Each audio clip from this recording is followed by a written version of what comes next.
The purpose of this one man, ఒక్క మానవుడు, ఆయనలో ఉన్నటువంటి క్రీస్తు అనేటటువంటి మానవుడు, ఆ మానవునిలో ఉన్నటువంటి సంకల్పం లేదా నిర్ణయం, దేవుడు చేసిన నిర్ణయం ఏమిటి అని అంటే, he wants to unite the heavens and the earth.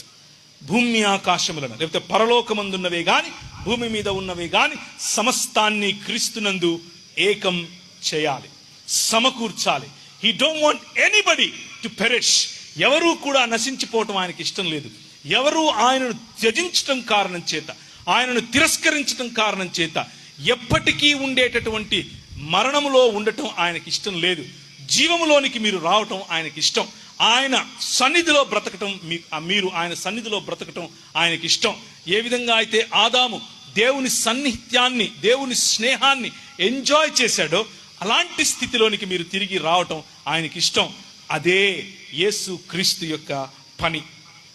యేసు క్రీస్తు అనే ఈ మానవుడు ఈ ప్రపంచానికి వచ్చి ఏ మరణమైతే మానవులను బెదిరిస్తోందో, ఏ మరణమైతే మానవుణ్ణి చంపేస్తోందో, ఏ మరణాన్నైతే మానవుడు జయించలేకపోతున్నాడో, మరణం అంటే భయపడిపోతున్నాడో, ఎంత పాలెగాడైనా సరే, ఎంత తోపైనా సరే, చివరికి ఫరో అయినా సరే చచ్చి తీరాల్సిందే అన్నటువంటి ఆ సర్టనిటీ, అంత ఖచ్చితమైన నిక్కచ్చిగా ఉండే సత్యాన్ని ఆయన ఆలింగనం చేసుకున్నాడు. He made the cross as his throne. ఆయన ఎక్కిన సిలువను తన సింహాసనముగా చేసుకున్నాడు. తన సింహాసనంగా చేసుకుని, మరణమాన్ని ముల్లెక్కడాని మరణం కళ్ళలో కళ్ళు పెట్టి చూసి దాన్ని ఆలింగనం చేసుకుని, మూడవ దినాన తన శరీరమందు, ఏ శరీరంలో అయితే మరణాన్ని ఆయన పొందుపరిచాడో, మరణాన్ని ఆయన ఒకటిగా తీసుకొచ్చాడో, అదే శరీరాన్ని మూడవ దినాన తిరిగి లేపి, మరణమా నీ ముల్లెక్కడా అని అడిగాడు. That is gospel. నువ్వెప్పటికీ చనిపోయినటువంటి శరీరంతో బయటకు వస్తావు. నువ్వెప్పటికీ నశించినటువంటి శరీరంతో బయటకు వస్తావు. నువ్వే కరోనా తాకనటువంటి శరీరంతో బయటకు వస్తావు. నిన్ను కాల్చినా, నిన్ను పూడ్చినా, నిన్ను కాకులకు గద్దలకు వేసిన ఆయన సృజనాత్మకత కలిగిన ఈ సృష్టికర్త అయిన దేవుడు నిన్ను తిరిగి జీవింపజేయబోతున్నాడు. పునరుత్థానములోనికి తీసుకుని రాబోతున్నాడు. ఆయన శరీరములో he bound the death and the eternity together. మృతాన్ని మరియు అమర్త్యాన్ని, అమృతత్వాన్ని ఆయన శరీరములో పొందుపరిచాడు. మానవుడు, ఒక్క మానవుడు మరణం అనేటటువంటి ఈ ముళ్ళును విరిచిపారేశాడు. దేవుణ్ణి తిరస్కరించడం అనే పాపాన్ని విరిచిపారేశాడు. 3 ప్రశ్నలు ఏవైతే ఆదాము దగ్గరికి, లేకపోతే 3 ప్రలోభాలు ఏవైతే ఆదాము దగ్గరికి వచ్చాయో, ఆదాము జయించలేకపోతే, ఈ 3 ప్రలోభాలను క్రీస్తు అనే మానవుడు, ఈ ఆదాము జయిస్తాడు. అధికారం, ఆధారం మరియు ఆరాధన. ఆరాధన నా తండ్రికే, అధికారం నువ్వేంట్రా నాకిచ్చేది, ఐ యామ్ ద కింగ్. ఆధారం, రొట్టెలు చేసుకో అన్నాడు. నో, నా తండ్రి మాట నాకు ఆధారం అని అన్నాడు. 3 రకాలుగా జయించి బయటకు వచ్చి, మరణమా నీ ముల్లెక్కడ అని అడిగి ఇప్పుడు అంటున్నాడు, కమ్ టు మై బాడీ, నా శరీరంలోనికి రా. కమ్ టు మై ఫ్యామిలీ, నా కుటుంబంలోనికి రా. Come in to my Kingdom, నా రాజ్యంలోనికి రా. అదే రక్షణ. ఈ లోక మర్యాద నుంచి మడిమ తిప్పి దేవుని మర్యాద వైపుకు రావటం. యేసు క్రీస్తు అనే ఒక శరీరంలోనికి స్త్రీ పురుషుడన్న తేడా లేకుండా, హెచ్చు తగ్గులన్న తేడా లేకుండా, కులం మతం అన్న తేడా లేకుండా, ఏ తారతమ్యం, ఏ విభజన లేకుండా ఒక్క మనిషిగా నిన్ను మళ్ళీ పిలుస్తున్నాడు. ఈ 66 పుస్తకాలు ఉన్నటువంటి బైబిల్ గ్రంథం, it is not a religious book. ఇది కేవలం ఒక మతపరమైనటువంటి పుస్తకం కాదు. ఇది ఒక మానవుడు ఎలా ఓడిపోయాడు, ఇంకొక మానవుడు సర్వమానవాళిని ఎలా గెలిపించాడు అనే కథనం. మానవత్వానికి సంబంధించిన, మనుష్యతత్వానికి సంబంధించిన గాథ. అదే దేవుని రాజ్యం. ఈ ప్రాంతంలో దేవుని రాజ్యం కాకినాడ, పెద్దాపురం, సామర్లకోట, రాజమండ్రి ఈ ప్రాంతాలలో భయంకరమైనటువంటి పరిస్థితులు. పెంట కుప్పల మీద బ్రతికే వాళ్ళు మన పూర్వీకులు. వారికి మూతికి ఒక ముంత కట్టేవారు, ముడ్డికి ఒక చీపురు కట్టేవారు. వారు నడిస్తే వాళ్ళు నడిచినందుకు భూమి ఎక్కడ మైలైపోతుందో అని వెనక చీపురు కట్టుకు తిరిగారు. కాళ్లకు ఒక గజ్జె కట్టేవాళ్ళు, ఎందుకంటే ఫలానా వాడు వచ్చాడు అని తెలియటం కోసం. మన స్త్రీలకు పైన వస్త్రం వేసుకునే అధికారం ఉండేది కాదు. కారణం, నువ్వు స్త్రీవో పురుషుడివో మాకు తెలియదు. మీరు చూస్తే అందరూ నల్లగా ఉంటారు, అందరూ జుట్లు వేసుకొని ఉంటారు, అందరూ బాకినోరులు వేసుకొని ఉంటారు. నువ్వు పురుషుడివో స్త్రీవో నాకెట్లా తెలుస్తుంది? నేను దేవుణ్ణి, దేవుడి ఎదుట స్త్రీ రాకూడదు అన్నారు. భయంకరమైనటువంటి స్థితిగతుల్లో ఉన్న మన జీవితాల్లోనికి నీతి సూర్యుడు ఉదయించే విధంగా ఈ గాస్పెల్, రక్షణ మార్గం వచ్చింది. స్త్రీ పురుషులను ఒకే చోట కూర్చోబెట్టి చదువు చెప్పారు. కారణం, ద కింగ్డమ్ ఆఫ్ గాడ్, దేవుని రాజ్యం. 1799లో మొదలైన ఈ ఉద్యమం 1799లో బాప్టిస్టు వారు ఈ ప్రాంతానికి వచ్చినప్పుడు మొదలుపెట్టిన ఉద్యమం. ఆ తర్వాత మెల్లిమెల్లిగా లూథరన్ సంఘస్థులు, లండన్ మిషనరీ సొసైటీ వారు, చర్చ్ మిషనరీ సొసైటీ వారు ఇలా తీసుకొచ్చినటువంటి అనేకమైనటువంటి దాన్ని ఏమంటారు, సాంఘిక సంస్కరణలు. ఆ సాంఘిక సంస్కరణ కారణం చేత ఒకరు కాదు, ఇద్దరు కాదు, లక్షల కొలది ప్రజలు ప్రభువును తెలుసుకోవటం, దేవుని రాజ్యములోనికి కాలు పెట్టడం, దేవుని రాజ్యములో సమానత్వాన్ని రుచి చూడటం, చదువును రుచి చూడటం, అందాన్ని రుచి చూడటం, డిగ్నిటీని రుచి చూడటం. అన్నారు స్త్రీలతో, నువ్వు ఎలా పైన జాకెట్ వేసుకుంటావు? నీ స్తనాలు మాకు కనిపించాలి కదా, నీ స్తనం ఎంత బరువు ఉందో చూసి దానికి మేము ట్యాక్స్ వేస్తామని అన్నారు. దాన్నే బ్రెస్ట్ ట్యాక్స్ అని పిలుస్తారు. భారతదేశంలో ఇది ఉండేది, మన ప్రాంతంలో ఇది ఉండేది, తీర ప్రాంతాలన్నిటిలో ఇది ఉండేది. ఇది ఒక చట్టముగా ఆ రోజుల్లో ఉండేది. బహుద్దూర్లు, రాయబహుద్దూర్లు దీనికి ఇన్ఛార్జీలుగా ఉండేవారు. స్థనం యొక్క బరువును బట్టి ట్యాక్సులు పెంచేవారు. అంటే నువ్వు బాగా తిని బలుస్తున్నావు కాబట్టి నీ దగ్గర డబ్బులున్నాయి, ట్యాక్సులు కట్టు అన్నారు. క్రైస్తవ సమాజం నో, అలా జరగటానికి వీల్లేదు అంది. అలా జరగటానికి వీల్లేదు. ప్రతి స్త్రీ దేవుని యొక్క స్వరూపము మరియు పోలిక చొప్పున ఉంది. ఆ స్త్రీని ఈ విధంగా మీరు అన్యాయం చేయటానికి వీల్లేదు అని అన్నారు క్రైస్తవ సమాజం. ఇంట్లో గొడ్డు చచ్చిపోతే ఆ గొడ్డుకు తాడు కట్టి కాలుకు బయటకు ఇసిరేసి, అరే నువ్వు మా ఇంటికి రారా, అరే జోగిగా, అరే మల్లిగా, అరే ఏదో పేరు పెట్టి వెనక నుంచి రా, ఇంటి దగ్గరికి రాకు, వెనక నుంచి తాడు విసిరేస్తాం, అది గుంజుకొని పోయి దాన్ని దానిపైన చర్మం ఉంటుంది కదా, దాంతో మాకు చెప్పులు చేసి తీసుకురా, మిగిలిన మాంసం ఉంటుందే అది నీకు 6 నెలలు జీతం అని అన్నారు. అలా మన పెద్దలు బ్రతికారు.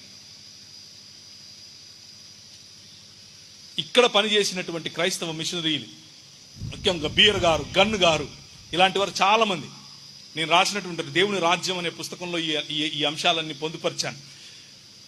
వారన్నారు, no, you are in the image of God. దేవుని స్వరూపం మరియు పోలికలో ఉన్నావు నువ్వు, చచ్చిన దాన్ని నువ్వు తినవు, యు హ్యావ్ డిగ్నిటీ, గౌరవం కలిగి బ్రతుకుతావు నువ్వు అని అన్నారు. అలాగేయా అన్నాం.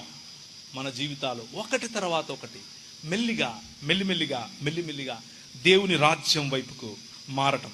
ఆంధ్రజోగిని యాక్ట్ 1986లో ఎన్టీ రామారావు గారు తీసుకొచ్చినట్లుగా మనకు చరిత్ర చెబుతుంది. కానీ 1930 చిల్లరల్లోనే ముత్తులక్ష్మిరెడ్డి గారు మెడ్రాస్ ప్రెసిడెన్సీలో ఉన్నటువంటి విధాన సభలో నిలబడుకుని ఆ రోజుల్లోనే ఆమె ఈ యాక్ట్ను ప్రవేశపెట్టింది. దానికి కారణం ఆమె వెనక పనిచేసినటువంటి క్రైస్తవ మిషనరీ సంఘాలు. ఆంధ్రజోగిని యాక్ట్ అంటే అర్థం ఏమిటి అని అంటే, మన పూర్వీకుల్లో కొంతమందిని అర్ధనగ్నంగా, వాళ్ళు పెళ్లిళ్ళు చేసుకోకుండా పిల్లలను కంటూ ఉంటూ అర్ధనగ్నంగా డాన్స్ చేసేటటువంటి, నాట్యాలు చేసేటటువంటి దేవదాసి వ్యవస్థ. ఆ వ్యవస్థలో స్త్రీలను భయంకరమైన నీచంగా చూశారు. ఆ పరిస్థితుల్లో క్రైస్తవ ఆలోచన, మనిషిని మనిషిగా గుర్తించినటువంటి వ్యవస్థలను చెరపట్టి క్రీస్తు పాదాలకు తీసుకుని వచ్చే ఆలోచన.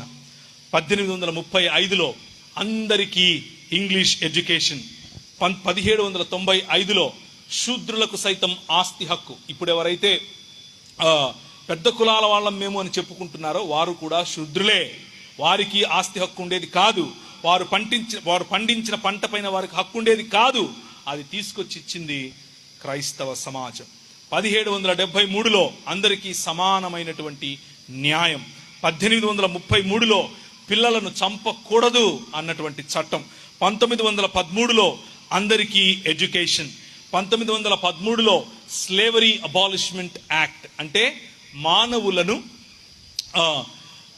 బానిసలుగా అమ్మటానికి, కొనటానికి, క్రయ విక్రయాలు చేయటానికి వీలు లేదు అన్నటువంటి ఆలోచన. ఇదంతా కూడా క్రైస్తవ సమాజం వేళ్లకు లెక్క పెడితే ఎంతమంది ఉంటారో అంతమంది ఉన్నటువంటి క్రైస్తవ సమాజం మాత్రమే ఈ దేశానికి ఒక బహుమతిగా ఇచ్చింది. ఈరోజు మీ పిల్లలు చదువుకుంటున్నారు, క్రైస్తవ సమాజం చేసినటువంటి పని. ఈరోజు మీ ఆడపిల్లలు చదువుకుంటున్నారు, క్రైస్తవ సమాజం చేసినటువంటి పని. ఈరోజు మీరు రాయి దగ్గర, రప్ప దగ్గర కాళ్లను చేతులను నరుక్కోవటం ఈరోజు చట్టరీత్యా నేరం. అది క్రైస్తవ సమాజం తీసుకొచ్చినటువంటి విప్లవం. ఈరోజు మీ పిల్లలకు దాన్ని ఏమంటారు, మీరు నాలుకలకు గొంతులకు చువ్వలు పొడుచుకోవటం లేదు. దానికి కారణం క్రైస్తవ సమాజం తీసుకొచ్చినటువంటి చట్టం. ఆ రోజుల్లో పిల్లలను రథాల కింద పడేసేవారు, దేవుడు అనుగ్రహిస్తాడు అని అనుకున్నారు. మనం ఏం చదివాం? అవి కళ్ళుండి చూడవు, నోరుండి మాట్లాడవు, వాటి యందు విశ్వాసం ఉంచి వారు అలాంటి వారే అవుతారు. సొంత పిల్లలను చంపుకునే సమాజంలో మనం బ్రతికాం. కానీ క్రైస్తవ ఆలోచన ప్రతి ఆలోచనను మానవుణ్ణి మానవుడిగా ఉంచకుండా దేవుని జ్ఞానమును అడ్డగించే ప్రతి ఆటంకాన్ని చెరపట్టి క్రీస్తు పాదాలకు తీసుకుని వచ్చే క్రైస్తవ విప్లవం, మానవత అనే విప్లవం. మతం కాదు. మతం మతం మతం మతం అని చాలా మంది చెబుతూ ఉంటారు. మన వాళ్ళు ఇది మతం అనుకుని మతంలో బతికేద్దామని అనుకుంటారు. ఆ మతాన్ని నమ్ముకుంటే మహా అయితే మీకు 3 పూట్ల భోజనం పెడుతుంది. కానీ ప్రభువు కొట్లాడిన వాళ్ళు ఈ ప్రపంచంలో ఎవరైనా ఉన్నారా ఆయన 33 సంవత్సరాల పరిచర్యలో అంటే మత పెద్దలే.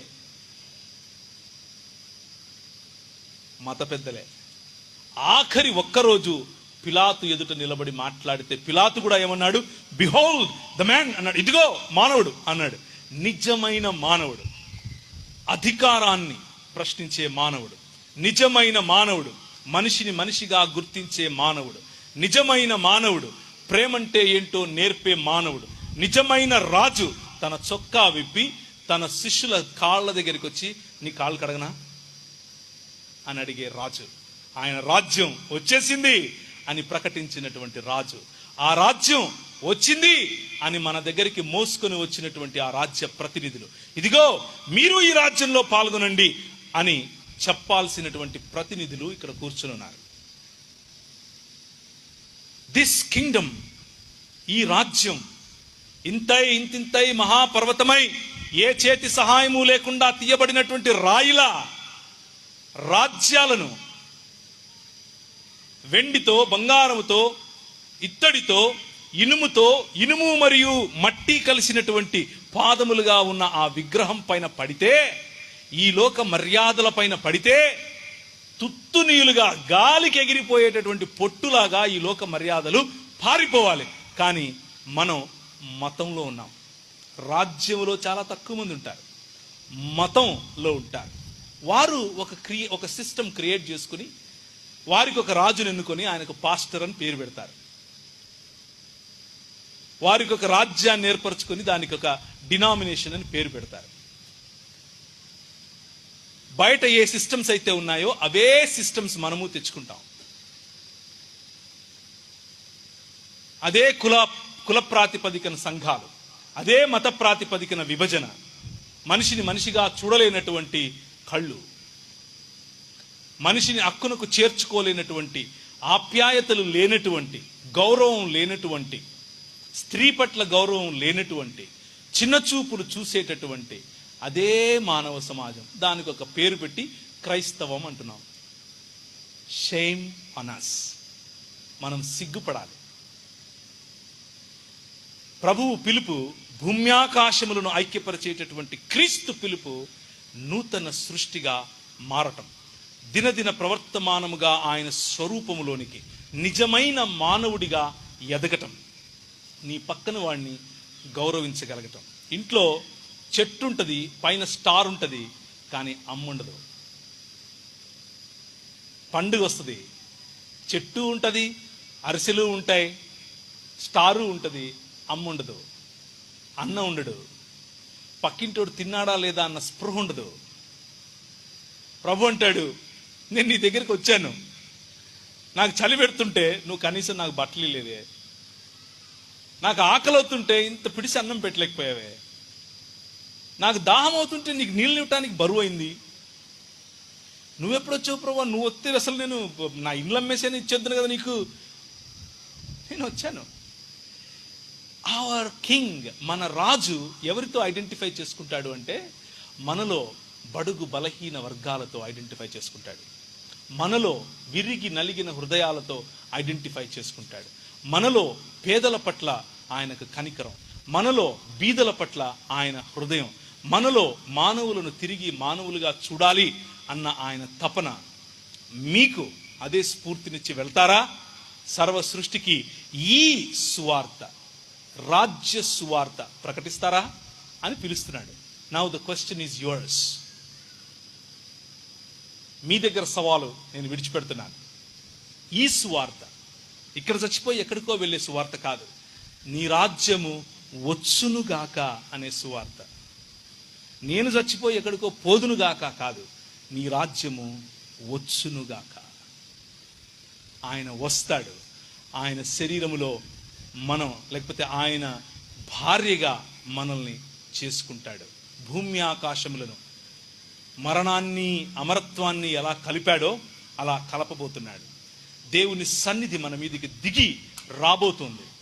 ఆ సన్నిధిలోనికి నువ్వు నేను బ్రతకాలి అనంటే ఈ ప్రపంచాన్ని దేవుని నివాస యోగ్యముగా మార్చగలిగేటటువంటి శక్తి ఈ ఏ చేతి సహాయం లేకుండా తీయబడినటువంటి ఈ రాయికి ఉంది, దేవుని సంఘానికి ఉంది. దేవుని సంఘంలో భాగంగా ఉన్నటువంటి నీవు దేనికి దాసోహమయ్యావు? చదువుక, ధనానిక, అందానిక, కులానిక, మతానిక, స్త్రీ అన్నటువంటి గర్వమా, పురుషుడు అన్నటువంటి గర్వమా? దేనికి దాసుడు అయ్యావు? దేవుని స్థానంలో నీ డినామినేషన్ ఏమైనా ఉందా? దేవుని స్థానంలో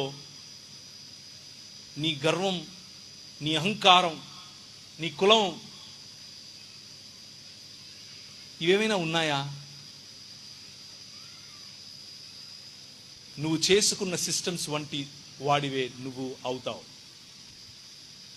నీ మనసు మార్చుకుని క్రీస్తు వైపుకు చూస్తే నిజమైన మానవుడు ఎలా ఉంటాడో నీకు కనిపిస్తాడు. ఆయన ఎవరిని చంపలేదు, ఏ రోజు కత్తి పట్టుకోలేదు, కానీ ఆయన హృదయాల నేలే రాజు. ఆయన ఏనాడు బడికి వెళ్ళలేదు, కానీ ప్రపంచంలో ఉండే యూనివర్సిటీస్ అన్నీ ఆయన గురించే మాట్లాడతాయి. ఆయన ఏ రోజు జెండా పట్టుకుని ఎలక్షన్లలోకి వెళ్ళలేదు, కానీ ఆయనను మించిన నాయకుడు ఈ ప్రపంచంలో ఇంకా పుట్టల. ఆయన ఏ రోజు ఒక మాట ఎవరిని గద్దించిన వాడు కాదు, కానీ ఆయన మాట హృదయాలను ఛేదిస్తుంది. ఆయన ఏ రోజు ఎవరిని చూసి మత్సరపడలేదు, జలస్గా ఫీల్ అవ్వలేదు. కానీ ఈ ప్రపంచంలో ఉండే పెద్ద పెద్ద నాయకులు సైతం ఆయన్ను చూసి జలస్గా ఫీల్ అవుతారు. ఏంటి 3 సంవత్సరాల్లో ఇంత ఎలా చేశాడు అని. ఒక్క మనిషి నేను మనిషిగా బ్రతుకుతాను అని నిర్ణయించుకుంటే జరిగేది ఇది. అదే మనిషి నేను దేవుణ్ణి అవుతాను అంటే మన పర్యవసానం మరణం. మతం నిన్ను దేవత్వం వైపుకు నడిపిస్తానంటుంది, రాజ్యం నిన్ను మనిషిగా మారుస్తాను అంటుంది. ఈరోజు రాత్రి నిజమైన మానవుడైనటువంటి యేసు క్రీస్తును పోలిన జీవితంలోనికి రావటానికి నీకు ఇష్టం అయితే మనసులో ఒక చిన్న నిర్ణయం, యేసును గురించి ఇంకా ఎక్కువ తెలుసుకుంటాను, ఈ క్రైస్తవ సమాజం గురించి ఇంకా ఎక్కువ తెలుసుకుంటాను, కనిపిస్తున్న క్రైస్తవ సమాజం కాదు, యేసు నిర్మించిన దేవుని రాజ్యం అనే సమాజం. చిన్న నిర్ణయం మీ జీవితాలను మార్చేస్తుంది.